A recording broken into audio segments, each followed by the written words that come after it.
College 1, located in Oxford, was founded in 1341 by the chaplain of Philippa of Hainaut, who was the wife of King Edward II. College 2, located in Cambridge, was founded by Margaret of Anjou in 1448 and refounded by Elizabeth Woodville in 1465. Which two colleges am I talking about? And how does College 2 differ from College 1 in its name? This is the original audience question for this week's episode. Cue the music. Welcome to Are You Quizzing Me? I am Vineet Nair with my co-host Aditya Kashyap. This is a quizzing trivia podcast show. Join us as we dive deep into history, science, pop culture, and so much more. Let's get quizzing. Welcome, people, to Are You Quizzing Me? This is episode number 133. So, at the beginning and prior to the musical sting, you heard the audience question, the original audience question, which I will answer at the end of today's episode. But before we get to our regular round of quizzing, there is a small matter of the question that Aditya had asked, the audience question part 2, as I like to call it. So, Aditya, why don't you reveal the answer and the name of the person who answered it first on social media? All right. So, here's the audience question Junior. This is a visual question. So, if you haven't seen it yet, go check it out on our Instagram page, and it should be on our Reddit as well. The image is of two very high stacks of paper in the middle of what looks like a dense forest, some sort of a jungle. And on top of this is seated a man, and he is holding something in his hand. The question was, who is this person and why was this picture taken? The answer to this is, drumroll. I don't know why I did that. All right. The answer to this is, I'll edit in an actual drum roll.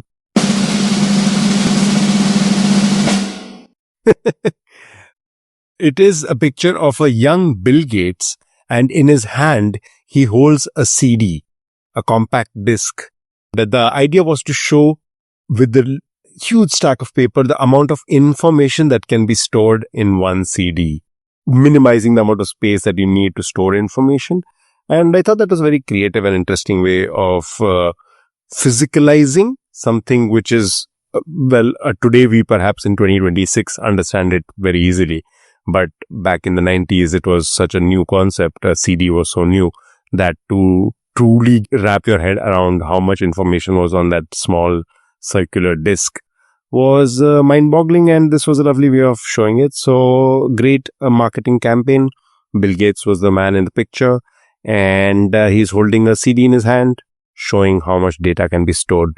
Go check it out if you haven't. Go check out the original image also. It's fun. I think he shared it on his Instagram a while, though the man is off social media for good reasons now. But yeah, acknowledging his contributions to the software field. Yeah. And the person who answered this the first on our Instagram page was Gautam. So thank you, Gautam, for taking the time out and responding to our audience question, Junior. So I just like to add a small footnote to that, to the Gen Zs and Gen Alphas. A CD or a compact disc was an optical data storage platform, which I think first released in Japan in the early 1980s and was around till the mid 2000s. We used to carry them around in CD cases and CD albums. So it may be something that you've never seen, but it was a big part of our lives. I would like to also expand upon any future generations that are listening. A paper was something we made from tree bark. With that out of the way, I believe it's my turn to start off today's round of quizzing. You are keeping track. I like it. Yes. At the time of this recording, the US and Israel are still battering Iran. We don't know what the case will be when this episode releases, but there is a question that is slightly inspired by what's going on. So, I'm going to read you an excerpt from a 1924 article titled, "Shall We All Commit Suicide?" Let me repeat, it is an article from 1924, and the excerpt goes, quote, Could not explosives, even of the existing type, be guided automatically in flying machines by wireless or other rays without a human pilot, in ceaseless procession over a hostile city, arsenal, camp, or dockyard? End quote. These are the words of someone who claimed that he could pass an examination on the works of H.G. Wells. Who wrote these words, and what present-day menace did he imagine at that time? You said 1984? 1924. 24. Oh, yeah. Dystopia just goes 1984. The description of whatever he was describing sounded kind of like a drone or like a homing missile, I guess. So either of those things, but I would go drone, I guess. Yes, it's drone warfare. He was basically suggesting drone warfare, right? So who was this huge fan of H.G. Wells who speculated on this way back in 1924? I think Isaac Asimov is a contemporary, if I'm not wrong. So is it Asimov? No, Isaac Asimov is not a contemporary. 1920s is too early for Asimov. Okay. Asimov is in 40s and 50s and then later on. 50s onwards, I think. Okay, so it's not Asimov. Okay. Some fan. Is it some world leader? Yes. Because my instinct was to go with something like 1920s should be something more Indian. I'm going to say Subhash Chandra Bose. No. Give me a hint then. I'll give you a hint. It's not somebody Indian. Okay. Not Indian. Could still be American. Not Churchill, right? A very young Churchill. It is a very young Churchill. I was about to give you the next clue. It was going to be that this person was a second lieutenant in the 4th Queen's Own Hussars in 1895, graduated from Sandhurst, saw active combat in British India and in Sudan, the Second Boer War as a soldier and a war correspondent, and he famously escaped capture and, became famous that way. And then he was also the first Lord of the Admiralty among the Gallipoli controversy and all of that in 1915. Interesting. So that was going to be my clue. But yes, this is Winston Churchill. In September 1924, Winston Churchill published an essay titled "Shall We All Commit Suicide?" in Nash's Pall Mall magazine. Reflecting on the unprecedented devastation of World War I, Churchill speculated on the terrifying future of military technology. In the essay, he accurately predicted the advent of unmanned combat aerial vehicles, or drone warfare. Churchill was a massive fan of science fiction, particularly the writings of H.G. Wells, whose concepts deeply influenced Churchill's own scientific imagination and political rhetoric. The two men met in 1902 and maintained a lifelong correspondence until Wells' death in 1946. Churchill was such an avid reader of Wells' futuristic and dystopian literature that in 1931 he famously boasted that he could pass an exam on H.G. Wells' collected works. So, very well cracked. But I thought it was very prescient considering the fact that the US is now using drones, suicide drones in Iran, ironically modeled after Iranian manufactured drones. So, I believe both sides are. I think Iran is also using it. I know people, I know family right now in the Middle East, and it's a pretty tense situation.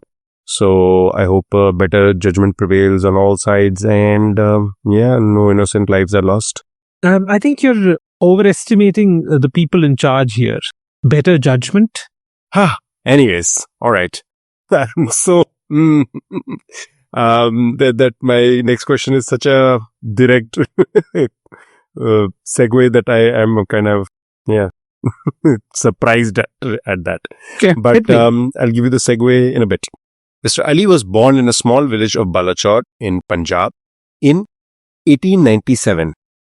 He is credited with quite a few things, but most important contribution that he gave to today's world and today's society was an acronym. Do you know what acronym was coined by him in 1933 in a pamphlet, Now or Never? So, Mr. Ali, born in 1897, coined an acronym in the 1930s in a paper called Now or Never. Correct. So, who is this Mr. Ali? Well, you can tell me what the acronym is, even if you don't fully know his name. Or if you know his name, that'll be, bonus points to you. So there was a question I had lined up for our Reddit page, which I'll obviously be now skipping because it was supposed to be a visual connect. It was going to have a radar screen. Okay. It was going to have the picture of a TARDIS. Okay. And it was also going to have the map of Pakistan. Okay. And I think I was looking to put one more thing. And the connect was going to be that these are all acronyms that people don't know about. Right.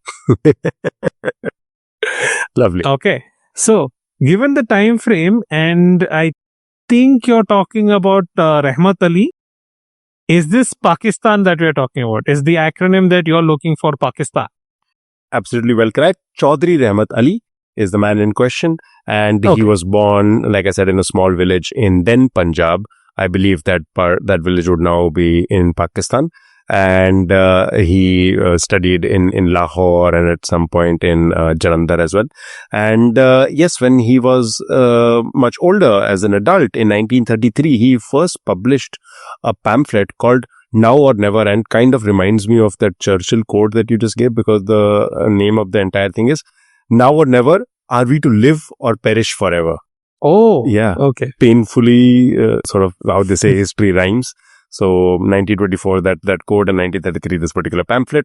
And in that, he first suggested or first coined the term Pakistan. I think he spelled it Pakistan. And I'm going to quote him. It is composed of letters taken from the names of all our homelands, Indian and Asian. Punjab, Afghania, Kashmir, Sindh, and then the last part of Baluchistan. So that would make PAKS and then TAN. Pakistan. Of course, I think he also understood and appreciated the fact that Pak in Urdu, and I believe Arabic also, or at least Persian and Urdu, it means pure, right? Like they say Quran-e-Pak or Be-Pak or whatever. Pakistan would be land of the pure. Yeah, so it would also, Stan being land, so Pakistan, but also as an acronym. And I always assumed it was the Pak, the pure meaning of it, but the etymology comes from this particular acronym from a very specific pamphlet that was written by Chaudhry Rahmat Ali. He is in fact regarded as one of the people who initiated that movement. So whatever your feelings are about the state of affairs between India and Pakistan and the fact that there was a brutal partition, well, this man was in some ways an early architect of it. And unfortunately, or well, whatever your emotions are about this, he came back to Pakistan in April 1948, and he wanted to stay in the country. He had moved to England before that, but he came back in April 1948. But his belongings were confiscated and he was expelled by Prime Minister Liaquat Ali Khan. In October 1948, Ali left empty-handed. He died on 3rd February 1951 in Cambridge, and quotes, destitute, forlorn and lonely. So I've not gotten into the history of it. I don't know why he had this kind of relationship with Liaquat Ali Khan. But yeah, a man met with a very desperate ending, and definitely not what he would have imagined in the country that he at least laid the very seeds for in some ways. Considering Pakistan history, I'm not very surprised. And the fun fact, if I'm not mistaken, Jinnah originally did not like the name Pakistan. It was only after, I think, in the 1940 Lahore conference, I think it was, the 1940 or something, there was a conference in which this thing was adopted, like the Pakistan resolution was adopted. It was at that point that, there was a consensus and people kind of voted for this thing. I don't remember the exact thing, but I do remember reading that Jinnah was not in favor of the name Pakistan when it first came out. It was only years later that, it was adopted. Yeah. The Wikipedia page literally says that these ideas were dismissed as student ideas, quote, particularly by Muhammad Ali Jinnah. But by 1914, the Muslim politicians in the subcontinent came around to accepting them, leading to the Lahore resolution of the All India Muslim League, which was immediately dubbed the Pakistan resolution in the press. Very nice, very nice.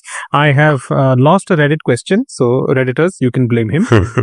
Okay, so let's go from Pakistan, which is in South Asia, all the way to Europe.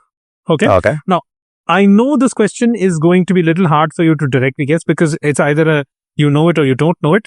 But hopefully, I can guide you towards the answer. Or even if not, this is just, again, reiterating questions as trivia delivery mechanisms. And this is a fantastic piece of trivia. So bear with me. Best kind of questions. Yes. X is a village on Resarö Island, Vaxholm Municipality, Stockholm Archipelago, Sweden. X literally means outer village in Swedish. This is all I'm going to tell you about this place. That there is a village on Resarö Island in the Stockholm Archipelago in Sweden. It means outer village. I need you to tell me why this village is famous among the scientific community and chemists in particular. And if you can tell me the name of the village, fantastic. Stockholm and science, so Nobel Prize comes to mind. Is this where the Nobel Prize is centered or something? No, this is not centered around the Nobel Prizes. No. Okay.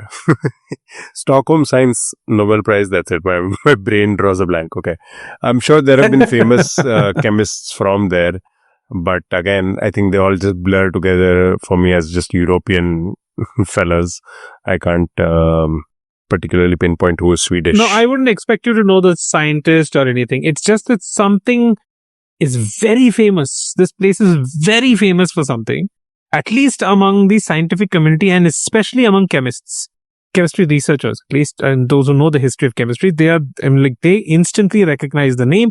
And frankly speaking, if I told you the name, you may also recognize it a little bit, but I'm not going to hold you to it because I don't know how much you like chemistry. Out of the sciences, I think I was the weakest at chemistry. Though I also was very intrigued by the fact that like around 10th grade, 11th grade, chemistry and physics kind of blurred lines. Like it just felt like they were similar, at least at some concepts, some levels, like you were reading about. No, for me, it was maths and physics. Maths and physics kind of blurred And lines. maths was the language of physics, but okay. Anyway, they are getting distracted.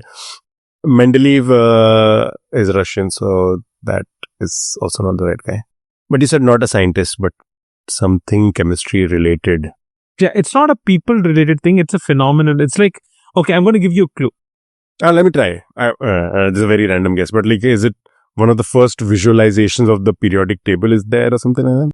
No, but you are in the right ballpark when you think of periodic table.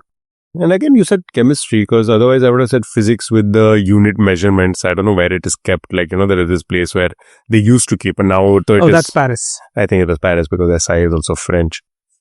And anyways, I don't think they have those physical measurements anymore. Anyways, or rather, it's not defined by the physical measurements anymore. It's not.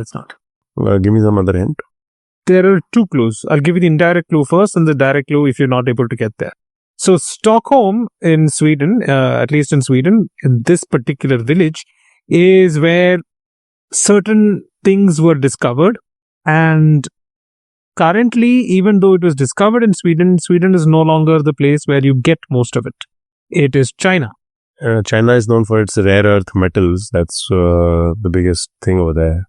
Okay. So you've gotten one end of the string. Now try tugging on it. So rare earth metals. So is it a specific rare earth metal?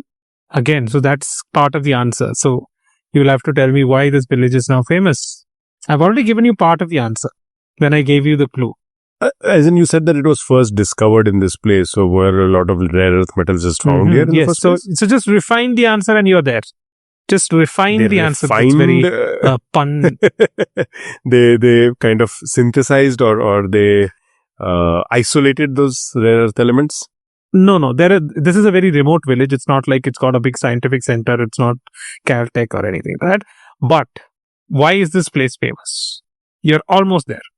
There are a lot of places around the world where elements have been discovered, right? But why is this place famous? Are some elements named after this place? A lot of elements are named after these places also, right? So I'm assuming... Okay, I will give it to you. Okay. Even though you're not completely there, I will give it to you because this is a fantastic place. Okay. So this village name is Ytterby. Okay. Ytterby. Ytterby. It is chemistry's most element-rich village. Okay. So Ytterby, as I mentioned, is a village in Sweden. This tiny suburb gained global fame for its 18th and 19th century mine, which yielded something called as ytterbite, which we also known as gadolinite. Okay. Ytterby's gadolinite mine yielded samples that led to the discovery of 9 elements total. Wow. 9 elements, 4 of which were directly named for the village. Nice. Okay. Here are the elements which are named for it. Yttrium, atomic number 39, Yeah, of course. named after the village Ytterby. Terbium, Okay. also named after Ytterby. That's atomic number 65 for those keeping count. Erbium, named after Ytterby, atomic number 68. Ytterbium, atomic number 70, also named after the village Ytterby. Apart from these, they also found holmium, atomic number 67, which was named after Oh, Stockholm. nice. Thulium, which is named after Thule in ancient Scandinavia, atomic number 69. Scandium, atomic number 21, which was named after Scandinavia. Wow. Gadolinium, which was named after Johann Gadolin, who was the first scientist to analyze yttrium. And tantalum, which was atomic number 73, which was also from the yttrotantalite mineral at Ytterby. So all the elements from between 64 to 70 and 21 and 73 were discovered in one village. And 4 elements are named after this one place. That's sheer insanity. Wow. I'm surprised I didn't know this. I mean, I've heard of some of these elements. I've not heard of all of them. And I definitely didn't know the etymology. But that's so insane that all of them are from the same place. Wow. Yeah, and I've never connected that yttrium, terbium, erbium, and ytterbium are all Exactly. named after the same place. Exactly. We all remember francium and californium and all those. There's that But- something of the America also, right? I think there is one. American, I think, yeah. Wow. This is Ytterby, which is the most element-rich village in the history of chemistry. Well, as one element might have led them to another, I'm going to ask you 2-parter where the first question will lead you to the second. Oh, I hate these 2-part questions. Okay. I get stuck at the first one and then we never get around to the second. Chalo. Harun Rashid is an Indian film director. On 30th September 2010, he released his film One Shot Fear Without Cut. What does this movie hold a Guinness Book of World Record for? Harun Rashid's One Shot. Fear Without Cut. Going by the name, I would think something of a single shot movie, like a single uninterrupted shot. Perfect. That was meant to be a quick question. You did absolutely perfectly well as expected. The Guinness WorldRecords.com cites it as the longest uncut film is One Shot Fear Without Cut, which has a running time of 3 hours 28 minutes 4 seconds, excluding opening and end credits. And this is directed by Harun Rashid from India and was filmed on location in Mumbai, India, and it was released on 30th September 2010. My bad. It was filmed on 30th September 2010. It went on to release in 2014. Again, it has to be filmed on a single day because it is one take, right? So it was filmed on that day. The rehearsals must have been brutal. Or the movie might be bad. I don't know. It might be good also. I have no idea. I've not seen the film. Hopefully it's great, but at least it holds this particular record, right? 3 hours, 28 minutes, 4 seconds. Honestly, as somebody who does work in adjacent industries, even a 3-minute long shot uninterrupted can be absolutely a nightmare to shoot. So I can't even imagine what 3 hours, 28 minutes must have been like. All right. You got that very quickly. The question now is, the longest continuous or uncut movie was shot in Mumbai. Who holds or which TV show holds the Guinness Book of World Record for the longest continuous camera shot? Which TV show holds the record for the longest continuous camera shot? It's basically the same thing, right? Like the movie was shot in one continuous shot. I'm asking you the same record, but for a TV show. So it's a one shot. It's a single shot. I believe the entire episode was one shot, but maybe it had some post-credit, end-credit stuff that I'm not too sure of, but yeah. Okay. Does it involve Daya breaking down doors? Oh man, that was so quick. I was going to give you a breaking down door hint, but yes. So this is, I'm guessing, CID. CID has an episode of this thing. I've read this somewhere. The thing is, I have never read it anywhere, or at least it has never come up in all the trivia that I go by. I actually went and Googled it a couple of weeks ago. I think there was an article in the Telegraph or the Mint or one of those things. So I had never read it because it just didn't come across it in my trivia search all the time. So I went and specifically Googled it, and I'll tell you why I Googled it, because I had a memory of watching this as a child, of watching this entire thing. Ah, I think, still remember shots from this particular episode, and I've seen a bunch of CD episodes, but this episode stands out because I think they had done some promos for it, like, oh, this big episode, big deal is going to happen whenever it did. And it was something that I remember looking forward to watching with my family. And even at that age, when I probably didn't understand too much about filmmaking, this was when I was 12 years old, I was still blown away by the thing that was on TV in front of me. And I don't know why it is not as popularly or as well known. Well, you clearly knew it, but I don't think a lot of people do know this. So CID, the iconic, arguably the most iconic Hindi language TV show, is the record holder for the longest continuous camera shot in a TV show. Vineet, guess how long that shot was? 2 hours or something, right? It was close to 2 hours. It was 111 minutes. And this was the one long take that they did. Now that I've been in Bombay, I've been around here for a while. I think it must have been shot in Film City, and if I'm not wrong, in one of the places that I've seen also, because it was this abandoned hotel or building or something like that they shot it in. And I remember the murder mystery was that somebody was killed, and then 2 hours later or 1.5 hours later, whenever they solved the crime. And it was all shot in one take. I remember the camera tracking them outside, going back in, going into the different rooms. I genuinely have a very clear visual memory of this episode. That's how striking it was. And yeah, in case you didn't know, unlike Vineet, who knows everything, in case you didn't know, 111 minutes is a world record for it. And CID holds it. This was back in 2004. So this was like, adolescence got shit on CID. Adolescence was like 60-minute episodes, right? Single shots. And I'm pretty sure Adolescence has some hidden cuts in between. But I remember watching it and being like, I think there were there were hidden cuts here and there. I mean, Raj and DK do such a great job in their TV shows and their web series with those continuously short action sequences. I think the one good part, which I didn't care too much for the show, but Honey Bunny, the one good part was those sequences. They've definitely done it in Family Man as well. But it was kind of obvious. They, like, anytime an actor, especially during a fight scene, one of the actors' body moves towards the camera, it's almost always a cut. You can kind of make I remember telling you that, I thought while Rope is a great film, those edits are quite obvious to me. Raj and DK, I think, are guilty of doing the same thing. One of the most beautiful cuts I've seen, and of course the whole film is one take, quote unquote, is Birdman. And I remember when he runs outside into the Times Square and they're tracking him, they track him, and then the camera whip pans, whatever it's called, and it passes a puddle of water, and that's where the invisible edit happens.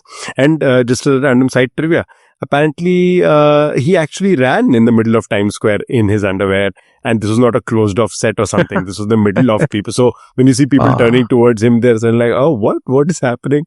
And they strategically put some extras around there, but they obviously couldn't afford to close off the entire Times Square. So that was how that was shot. But yeah, coming back to this is CID, and it was filmed by director BP Singh in Mumbai in India, and this was filmed in 2004 and it was released in 2004 as well. And 22 actors and a production unit of 175 people. Must have been one hell of a day. I was actually going to recommend one Adolescence for its like 60-minute almost single shot episode. And I was also going to recommend Liju Jose Pelliceri's Angamali Diaries, which I have recommended in the past on this podcast. Angamali Diaries is a very, very grounded gangster kind of story of youngsters in a town called Angamali. And the climax sequence takes place during the local church festival, the feast. So, and they shoot this kind of, I think it's around 8 to 10 minutes or something, single shot, with hundreds of extras. No. Like hundreds of extras. The camera pans through these. I mean, like it follows the characters through narrow lanes where like people are walking this way and that. And there are, fireworks going off and people smoking and drinking. And then it goes into one house.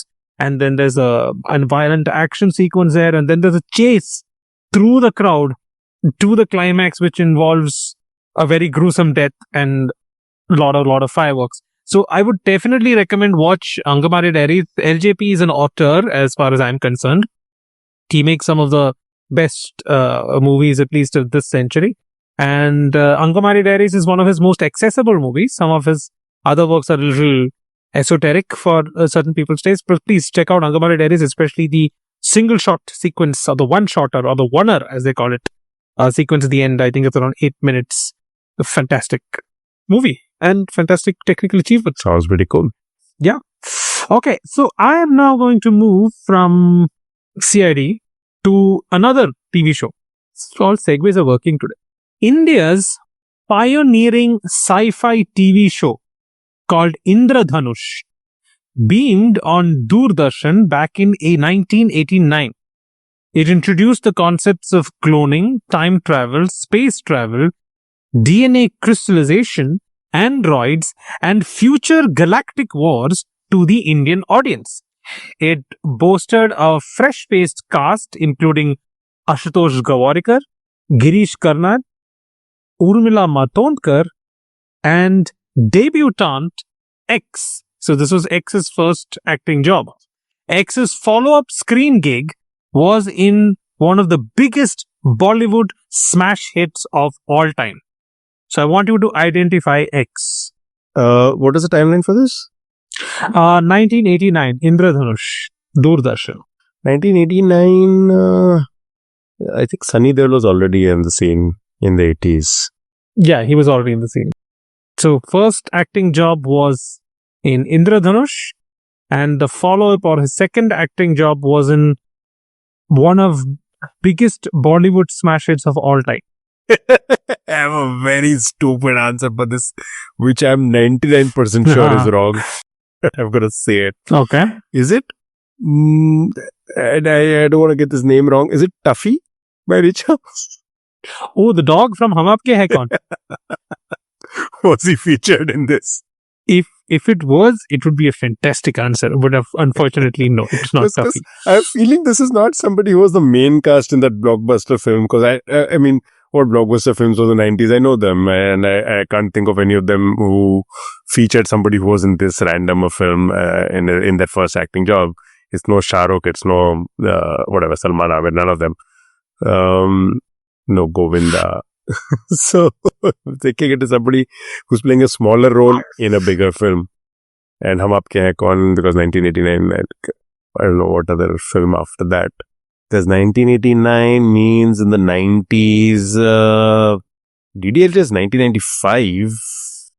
So this actor did not do anything. Did he say acting job? Because I know Uday Chopra was the AD on it. Did he say acting in? Oh no, this is an acting job. Both of these are acting jobs, okay. What other film before DDLJ is that big a hit? Is it DDLJ? Is the second acting job DDLJ? Yes, I'll give you that. It is DDLJ. And I'm assuming it's not I mean, there are a bunch of actors, obviously, but it's somebody I should know. Oh, yeah, you definitely know this person. Archana Puran Singh's husband? Is it him? Who is Archana Puran Singh? I'm sorry, I should be knowing that. No. But I don't know Mr. Puran Singh. Or if that's her name. Or is that her father? I don't know. Parmeet Sethi. No, it's not Parmeet Sethi. Oh, it's Archana Puran Singh is Parmeet Sethi's wife. I did not know this. But it's not Parmeet Sethi. Kind of embarrassing because, I mean, they're very lovely people and I've met them. And sorry, Mr. Sethi, I forgot your name for a second. But hey, your wife is famous and is memorable for sure. So, anyways, yeah. Parmeet Sethi is not him. Who else is famous in DDLJ who has only made one film before 1995? Everybody else had an established career who's famous. Oh my God. Did Karan Johar act in another film before DDLJ? Yes. So this is Karan Johar's first acting job. It was technically not a film. It was a sci-fi TV show called Indradhanush. So Karan Johar, fantastic guess by the way. Karan Johar starred as Srikant in the sci-fi serial Indradhanush on Doordarshan alongside Ashutosh Gawarikar and Urmila Matondkar. It was directed by Anand Mahindru. The story was of a group of kids who assemble a computer. The computer becomes the host to an alien prince from a planet in the Andromeda galaxy who's on the run from his enemies. The following events take a lot of weird turns. One of the kids gets kidnapped by one of the prince's enemies. The prince gives them a time travel machine. With this machine, they try to see their past and then rescue their friend. post Indradhanush, Karan Johar's next acting job was with a cameo as Shekhar, friend of SRK's character Raj. Interesting. Okay. So this was Karan Johar's first acting job in a sci-fi serial called Indradhanush, which apparently had until I was researching this, I didn't have any idea about this particular show. But apparently it's got a cult status among DD heads, which I'm now calling fans of TV shows of Doordarshan. I'm calling them DD heads. I thought you said something to do with DDLJ. DD heads. No. Dilwale These Dulhania are heads. DD heads. These are Doordarshan heads. DD heads. Those guys are LJers. No, I don't know what they are. Yeah. Okay. It seems like we are sort of roaming around, rotating around, meandering around the subcontinent. So I'll stay there. I'll stay in India for my next question as well. Okay. Fit me. One of the first, I believe, unofficial adaptations of the iconic character Superman was in India in 1960. Actually, let me rephrase that. Sorry. Oh my God, the man knows already. Okay, let me rephrase that and then you can flex again. Okay, I'm going to change the question. I want to ask another question. No, I'm kidding. Okay. No, not fair. I want to ask one question that you don't know the answer to. Oh, fine. Okay. Oh, I've had a really off couple of episodes, like past few episodes have been really off. Which podcast are you talking about? No, I'm sorry. What other podcast are you doing secretly on the side? Because this podcast you have not had off episode. Please do not give me false humility on top of all your genius. All right. Restarting the same question for, I don't know, posterity's sake, I suppose. One of the first adaptations of the iconic actor Superman in India, and I presume it was an unofficial adaptation, I'm not too sure, but it was one of the first adaptations of Superman in India, was in 1960. My question is very simple. Who played the character of Superman? And let me flex a little bit. Yes. And the first person, and I say person, to play Superman unofficially in an Indian adaptation in the year 1960 was none other than Nirupa Roy. How do you know this? How did you crack this so quickly? I put this in a Bollywood quiz once. I remember this. Oh man, that's insane. Okay, right. Well, this again, shout out to our Gen Zers and even probably some of the millennials.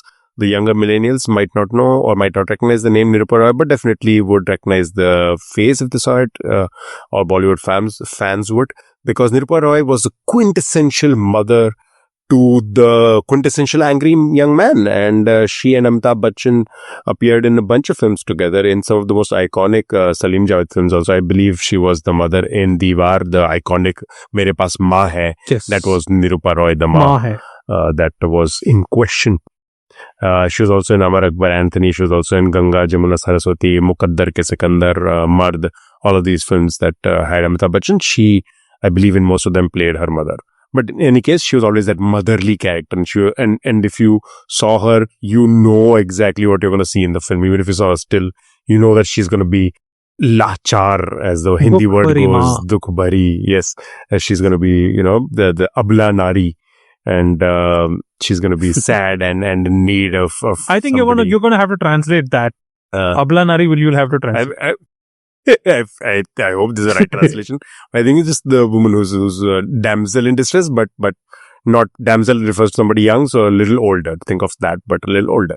And that's the character that she played very often. So, you know what?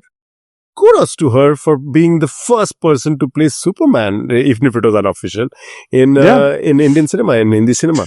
And this was in 1960. And Vineet, since you already know this answer, do you also want to tell us who was the Louis Lane equivalent in that film? That I don't remember, because my question was specifically related to this. And I remember that she played Superman with a mask. That much I remember. And she had a dog also, I think, at that, right? She had a dog. I don't remember who played the side roles. You'll have to forgive me. But the movie's name was obviously Superman, and it starred Nirupa Roy. But her version of Superman had a mask. That much I remember. You'll have to. It was a very phantom-like mask. So it was something of a combination of these iconic characters. The director was R.L. Suri. Not very familiar with the rest of his filmography. And yes, you're right. She had a super dog. She also had a super horse. There we go. Quite the lady. And she was paired opposite. I believe the woman who was playing whatever the Louis Lane equivalent character would be was played by Helen. Oh, Yeah. Helen. Yeah. So I don't know if it was an extended role or not, but these are the two names in the cast that I recognize. IMDb also does not list what Helen's character was, but she's the only other woman in it. So again, I'm not saying that Nirupa Roy and Helen were romantically linked in this movie. I've not seen the film. I have no idea.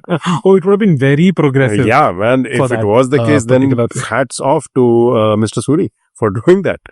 But in any case, these are two. No, but I don't think it was. Well, I guess until there's one of us going to bother watching it, we're not going to know. So it was Nirupa Roy and Helen. I'm going to be Aditya for the next 2 seconds or at least 10 seconds. So you could say that Nirupa Roy went from being Superman to Super Ma. I've never shown you my pajamas, dear listeners, but this deserves a standing salute. That was such a good. My God, Vineet, you have. Oh, sorry. I don't even know if they're watching this because I don't know if they're releasing this video. But yes, I'm standing up and I have given Vineet the highest salute that he very well deserved. That Super Ma. Oof. Ooh, sir. Well done. You have won this episode. All right. Not that it's important anymore, but do you have any more questions for me? So I do have one more question. This organization operates on a distinctly unconventional financial philosophy. It does not use any internal credit system. Day-to-day business is settled strictly in cash. Payments are made daily. The only exception involves the procurement of raw materials from external suppliers. At the branch level, profits and losses are not individualized but shared equally among all the members working at that location.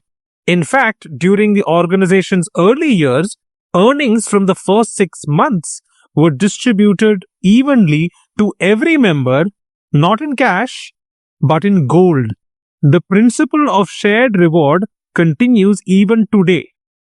What has changed is the format. Each branch now independently decides whether the profits will be distributed in gold or in cash. So I want you to tell me which organization I am talking about. Sounds like a cooperative. Yes. The most famous one, I think, at least for me, would be Amul. No, this is not Amul. This sounds like a smaller operation than Amul. I don't know. Maybe like if you're looking at the revenue wise, as of 2019, this had around 1,600 crore revenue. Holy hell. What? Okay. Yeah. And just to put it into context, Amul had 90,000 crores. So Amul is much, much bigger. But still pretty big company, not a nobody. There's also the difference that Amul has around 1,000 employees and 3.6 milk producers, 3.6 million milk producers. These people have 45,000 employees. You first said 3.6 milk produce. 3.6 million. Not the fact that you fumbled there. This is the mental image of 3.6 milk producers. Or that one guy just runs away after 3/5 of the day. Oh, I'm not cutting this out. I'm keeping this in the episode. And milk producers, so it's not even a guy. Okay. It's this actually a guy, not a guy. Like there are 4 cows there. And then one of the cows is like, I'm done. I ain't staying till 6 p.m. I'm out at 3:30 p.m. I'm only a 0.6 producer. Okay, this is so dumb. All right. The other famous cooperative that I can think of, Lijjat Papad? Hang on. It is the Shri Mahila Griha Udyog Lijjat Papad. What did you say was the revenue in 2019? 1,600 crores. I was thrown off by that. I was like, oh, that can't be Lijjat Papad. Oh my God, that's a lot of money. 1,600 crores. So again, it's a big mouthful. Shri Mahila Griha Udyog Lijjat Papad, commonly known as Lijjat Papad, is a women-led cooperative model that emphasizes radical financial transparency and equity. has empowered over 45,000 members. 7 Gujarati homemakers, Chabi Devi Tolani, Parvati Ben Ramdas Todani, Ujam Ben Narandas Kundalia, Banu Ben N. Tana, Lagu Ben Amritlal Gokani, Jaya Ben V. Vittalani, and Diwali Ben Lukka started the organization in a Mumbai chawl with just 80 rupees. On the first day, they made 4 packets of papad and sold them for 6.17 rupees. Today, it stands as a 1,600 crore empire. It produces 3.5 lakh kilograms of papad daily across 82 branches and 10 divisions, exports to 41 countries. Guinness recognized it in 1994 as the largest manufacturer of papad in the world.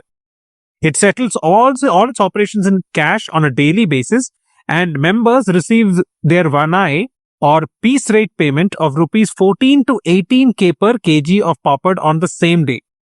The only exception to this no credit rule involves the central procurement of raw materials like urad and moong dal. At the branch level, which consists of women members only, net profits and losses divide equally after expenses, and all accounts remain open for every member to inspect.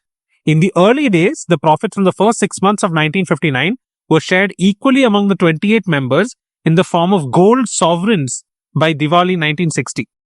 The practice of sharing profits in gold continues at the branch level today, though each branch now votes to decide between gold coins or sovereigns in cash. The organization operates on a consensus model where any single member's dissent can halt a decision. Men serve only as salaried sahayogis or helpers, and the production process uses no machinery. Wow, that's insane. It's quite the remarkable feat, and a solid salute to the ladies as well, and the women who started it, the women who continue it, and the women who will keep growing it too. Hey, you know what? One day cross Amul also maybe. Who knows? Okay. I am going to talk about no segue here. Well, disappointed in myself. But I am going to talk about Huddy William Ledbetter.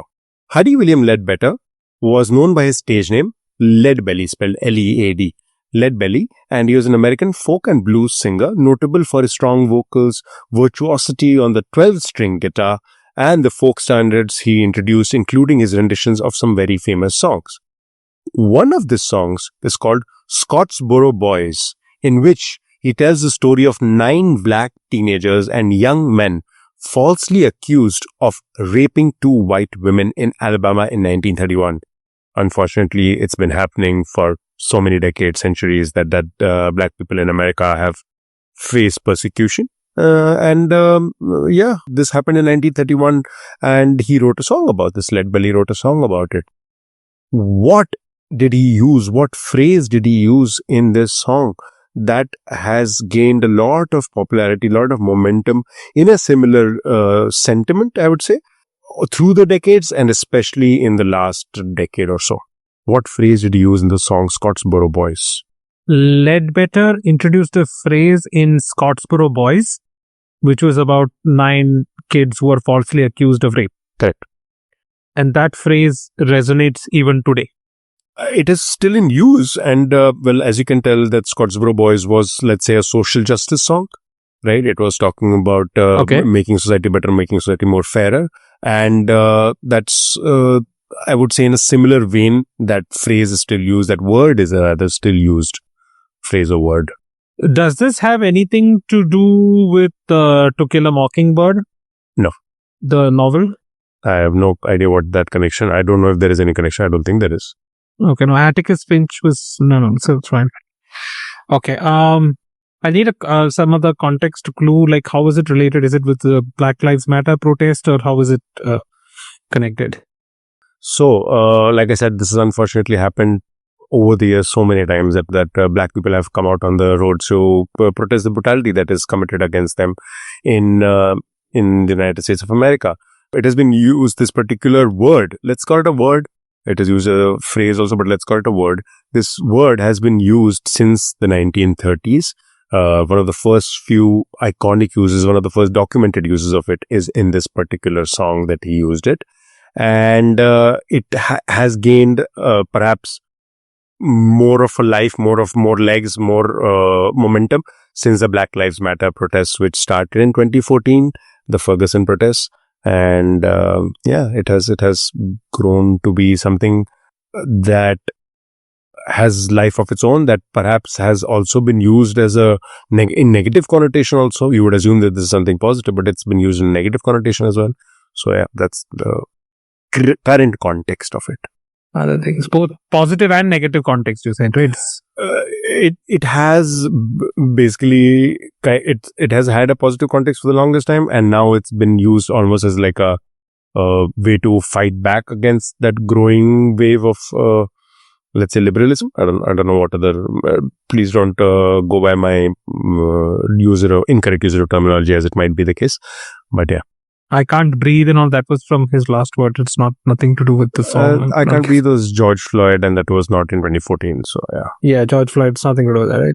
Is okay. Again, does it have a pop culture connection? Is it like A Time to Kill or something like that? From it's obviously John been Grisham? used in pop culture, but that is not how you and I would primarily associate it. Nope, I need a clue. All right, cool. So just to 1 second clarify, I'll give you a clue as well, but just to 1 second clarify that it had gained momentum, or it started being used since the 30s. It kind of got a political connotation around the 60s, 70s, and in the 2010s, which is what I said in the last 10, 15 years, in the 2010s, it became very popular, very prevalent. It's just part of literally regular day usage. I'm sure it's in all the dictionaries and everything as well, right? And it's primarily been associated by Black Lives Matter. In the last 5 or 6 years, it has been used to push back against those people who were using it. So it has been kind of used back at them in a pejorative way. That's the current context. All right. Now I'm going to give you as a clue the quote from the 1938 song, right? Which was about 9 black years, the Scottsboro Boys. So it's actually not part of the song as much as it is a spoken afterword in the recording of the song, in the 1938 recording of the song. Okay? And he says, Lead Belly says, I advise everybody be a little careful when they go along through here. And here being Scottsboro. I advise everybody be a little careful when going along through here. Dash. And there you have to fill in the blank. It's a pretty long sentence, a long phrase. The entire phrase is important, but the specific keyword in that is what is in question right now. I am completely blanking here. I have no context clues for this. Can't think of any specific phrase. A lot of phrases and things came up during BLM and the other movements. Okay. But I'm assuming you're familiar with Childish Gambino? Yes. Donald Glover. Amazing, talented person. Yes, Donald Glover. Yeah, I prefer his Community stint better than his music career, frankly speaking. Oh, I love his music, but oh my god, he's so funny in Community. When he left Community, that show truly that had a massive drop. Anyways, so Childish Gambino, I like some of his songs. Childish Gambino's 2016 song Redbone is where it was used more in the modern sense of the word, or rather in the modern usage. Like I said, in the 2010s, it has gained more modern context. And if you're aware of that song. Honestly, I am not a big fan of his music. It's just not my taste in music. And the only song of his that I can remember is This Is America. So Redbone is not something I could have said I have heard. So clue is not very useful there. Well, let's bring it home then, as we have done with a lot of the questions so far. The same word is used as a pejorative by the Hindutva activists and the Hindu nationalists to refer to the critics of the Hindu nationalist ideology. And it's something that is used across the world, by the way. A lot of people have first started using it for social justice and then used it as a pushback against social justice in a pejorative way. The only word I can think of that way, but it doesn't make up. Again, I've not heard it much in the Indian discourse, so I don't think I'm right. But the only word that you can avoid, or at least this thing, would be woke. But I'm not sure that that's being used in the Indian discourse much. At least I haven't seen it much. Well, yeah, like I said, it's probably not the most popular words. My next hint was going to be, if I didn't know what its true meaning was, I would tell you that in our late night recordings, you need to stay woke. Well, yeah, that is exactly the word that was in question. Seriously. Well, I said, if I didn't know what the meaning was. So, I'll tell you what the quote was from the song, a 1938 recording, where he said, I advise everybody be a little careful when they go along through here, Scottsboro. Best stay woke, keep their eyes open. Oh, So, Stay Woke is from this 1938 recording of the song Scottsboro Boys by a very famous singer, a very famous black singer, Lead Belly. And Stay Woke, which I have heard a lot of people say, oh, woke is such a Gen Z slang.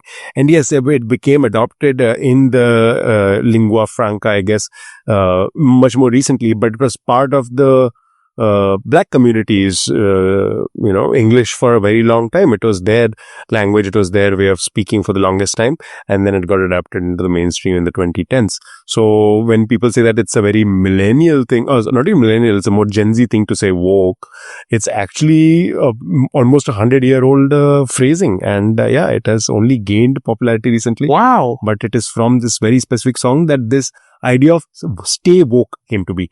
Being awakening or waking up in a political context has been used before that, but stay woke, one of the first recorded usages, is in this particular song. But I think in the song, he meant like you have to beware, keep your eyes open. Yeah, exactly. So stay woke is like stay awake or stay beware or be careful. But that got used as like a stay woke as like be aware, right? So that's what it is used as now. You have to be aware, you have to be woke, you have to be aware of the injustices that are happening, and that's how you will achieve social justice. And of course, it's been used pejoratively. You're right, not very commonly in India, but in some context you might hear it. Definitely in the US, it's pretty much now used in a pejorative sense. I don't think anybody is using it in a very positive sense anymore. So, yeah, that's where stay woke comes from. I was surprised. I completely assumed that it is Gen Z millennial slang. It's a very old black community slang, I guess. Okay, and that's all the time we have for our regular round of quizzing. Let me go back to the original audience question that I asked in the beginning of the question. So, Aditya, this is a very easily crackable, easily guessable answer. So, I'm going to give the question again. So, see if you can crack it. Hopefully some of the people listening have. College 1, located in Oxford, was founded in 1341 by the chaplain of Philippa of Hainault, who was the wife of King Edward III. Okay. College 2, located in Cambridge, was founded by Margaret of Anjou in 1448. She was wife of Henry VI, and refounded by Elizabeth Woodville in 1465. She was the wife of Edward IV. What is the difference between the names of College 1 and College 2? They're practically identical. There's only one small difference. And the answer is already in the question that I have mentioned. So see if you can guess it. It's been more than a decade. Or has it been almost 2 decades now? It's been a very long time since I filled out my Oxbridge application and was rejected resoundingly. So I remember going through the list of the Oxford colleges, and I have forgotten most of their names. I do remember the famous ones, but none of them seem to fit. Okay, very simple. The first college, the one in Oxford, was founded by the chaplain of the wife of King Edward III. College 2 was founded by the wife of Henry VI and then refounded by the wife of Edward IV. I've simplified the question. So what would be the name of the two colleges? What were the two colleges named? One in Oxford, one in Cambridge. There's only a tiny difference in names. So if it's because you said the wife of the King Henry, I would say, is it I remember this was one of the colleges, Queen's College? Very good. So what's the difference between Queen's College in Oxford and Queen's College in Cambridge? Apart from the fact that they're in different universities, I don't get it. Like, as in, they're just in different universities, right? What's the difference in the name? There's a tiny difference. Oh, there's a difference in the name also. Okay. Oh, Queen's. There's no apostrophe in the Cambridge one. No, okay. So there is an apostrophe in both of them. One apostrophe is before the S. The one in Oxford is Queen's College. Queen apostrophe S. Yes. Okay, Okay, and the other one is called Queen's College because there were two queens involved in its founding. Right. Yeah, lovely. Yeah, so College 2, the one in Cambridge, that's Queen's College because it was founded by one queen and then refounded by another queen. So there were two queens involved. The college in Oxford had only one queen involved. So the one in Oxford is called Queen apostrophe S College. And the other one is Queen's College. That is Queen's apostrophe College. Oh, nice. So because there are two queens involved. So that's Queen's College and Queen's College. And that's it. So Beautiful. very nice. Very well cracked. So, Aditya, why don't you give the question for next week or the audience question part 2? All right. Okay. This question should be an easy one, I believe. But just to make it a little harder, I'm going to blank out the faces in the image when I post it on Instagram and on Reddit. And here I'm describing it to our listeners who might not look at it. So I would encourage you to go look at it. But in case you haven't, well, you can hear it here. This is an image of a bunch of men standing at a pavement and a shorter person with them. I believe it's a woman.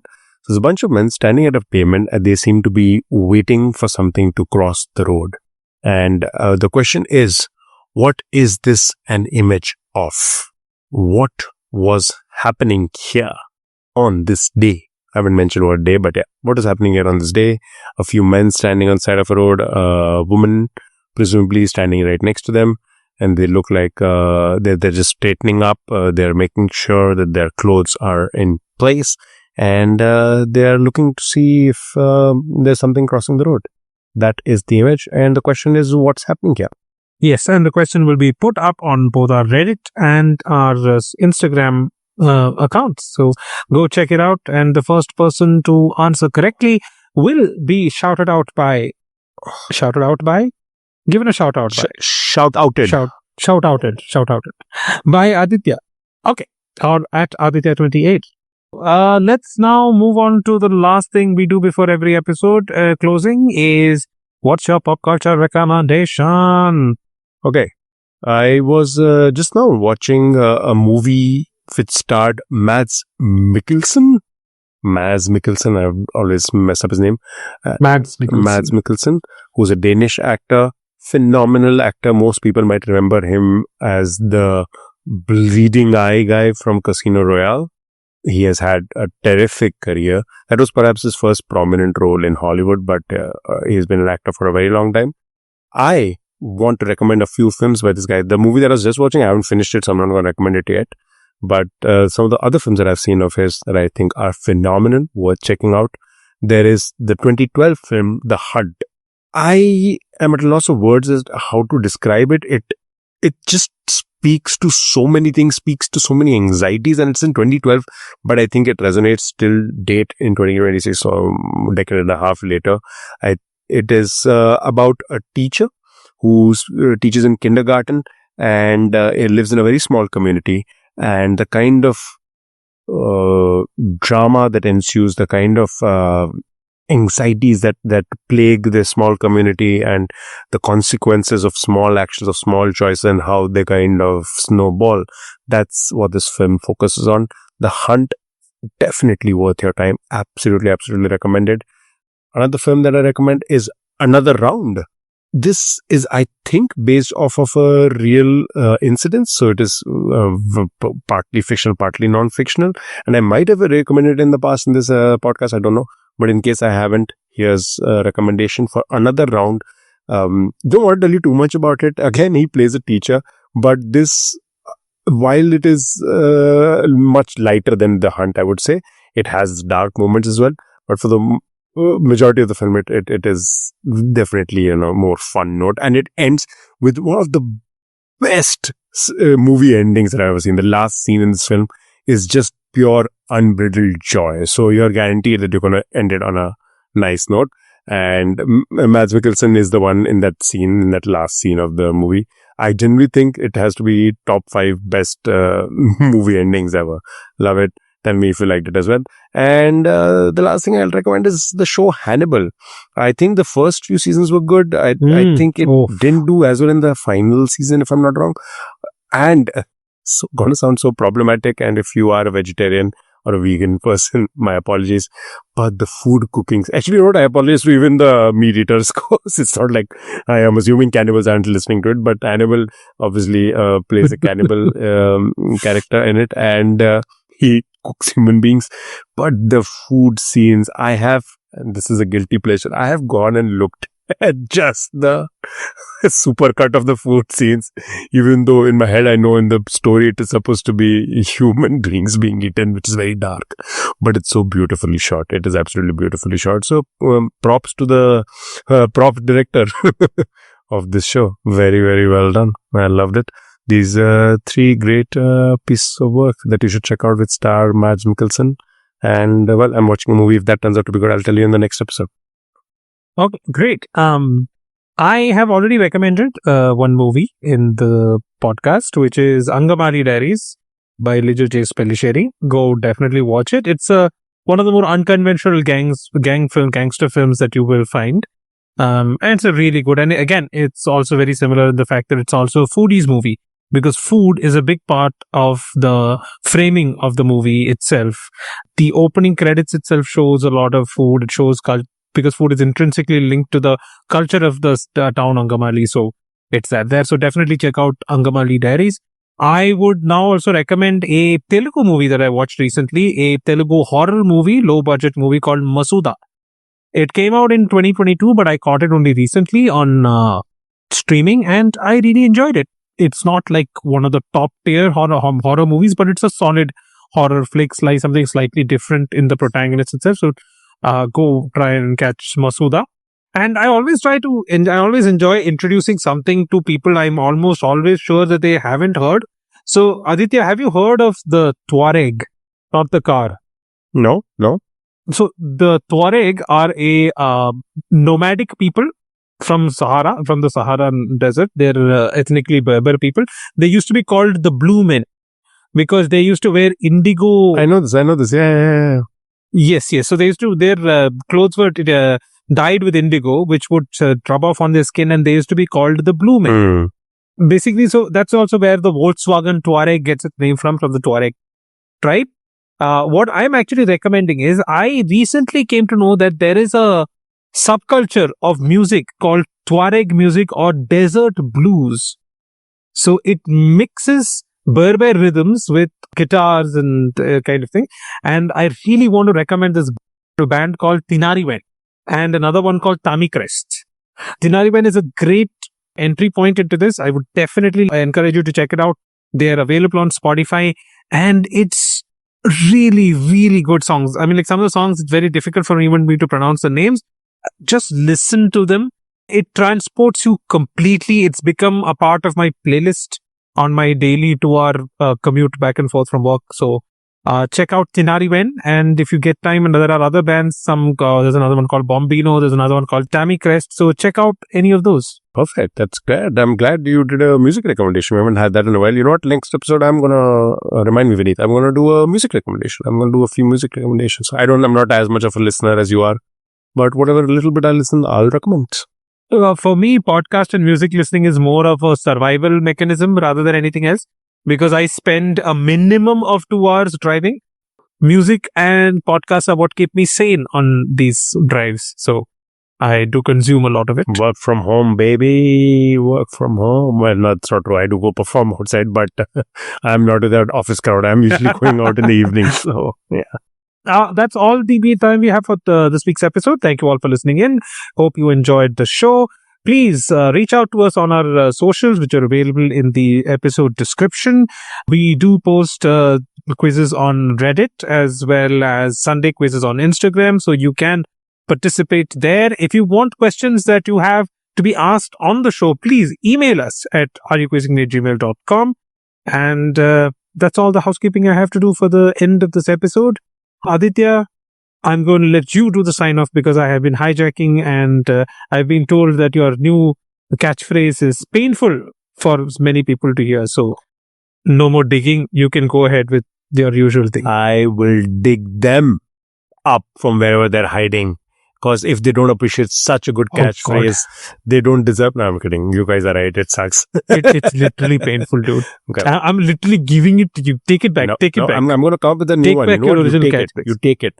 I'll see you guys next week and eat with a knife and fork. No, I'm going to come up with something else. All right.